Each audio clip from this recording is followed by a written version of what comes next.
Now,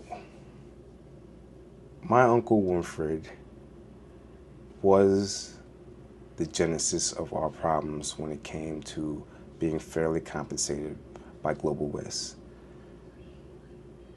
I've known my Uncle Winfred all my life, up until the point that he died. He lived with us in the United States.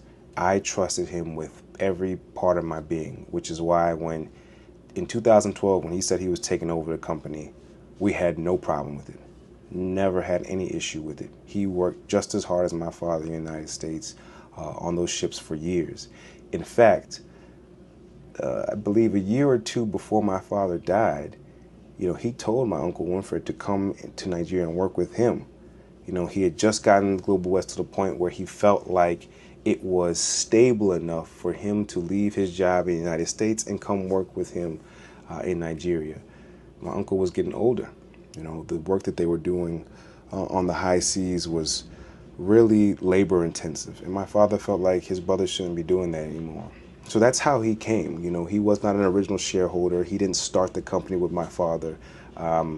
He came about a year or so before my dad died. He takes over the company. And, almost immediately things started going in a weird direction. But we never thought that it would be this bad. We always thought Winfred would have our best interests at heart. I really do struggle to reconcile the person or the things that Winfred did with who I knew when I was growing up. I wish things could have been different. But what we saw and what really alerted us to things changing was that, we know the type of work Winfred was doing here in the States, right? He was telling us Global West was